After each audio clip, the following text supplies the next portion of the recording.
Beləliklə, gəzmək haqqında. Gəzintilər kontekstində biz nələri bilməliyik? Əgər biz balaca, yeni doğulmuş körpələrdən danışırıqsa, mən 2 sərhəd qoyardım. 25 dərəcə istivə uyğun olaraq -15 dərəcə. Məhz bu konkret rəqəmlərdə mən küçəyə çıxmazdım, çünki çox soyuqdur və yeni doğulmuş uşaq üçün çox təhlükəlidir. Daha böyük yaşlı uşaqlarda bu rəqəmlər dəyişir və hətta bəzi yaşlarda -25 dərəcədə də çölə çıxmaq olar.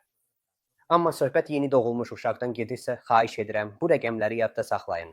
Geyimdən danışsaq, hansı ki ən çox narahatlıq doğuran mövzulardan biridir. Burada qızıl qaydamız var. Özünüzdən bir qat artıq geyindirin. Yəni, məsələn, biz özümüz bir şuba geyiniriksə, uşağa da eyni şubadan geyindiririk və üstünə əlavə olaraq bir qat da artırırıq. Yəni, bu bir qat artıq qaydasıdır. Əgər sizə yenə də elə gəlirsə ki, uşaq üçün çox soyuqdur və ya çox istidir, xüsusilə isti havadan danışanda uşağın üşüyüb-üşümədiyini və ya istidə olub-olmadığını yoxlamaq üçün 2 əsas nöqtəmiz var. Çünki çox vaxt valideynlər böyük bir səhvə yol verirlər. Uşağın əllərini və ayaqlarını yoxlayırlar və bu yolla temperaturunu qiymətləndirməyə çalışırlar. Əslində bu düzgün və etibarlı üsul deyil. Uşağın temperaturunu başa düşmək və qiymətləndirmək üçün 2 ən əsas yer var: boynun arxası və sinəsi. Ona görə də uşağı bu videoda dediyim kimi geyindiririk. Və əlavə olaraq boynun arxasını və sinəni mütəmadi olaraq yoxlayırıq.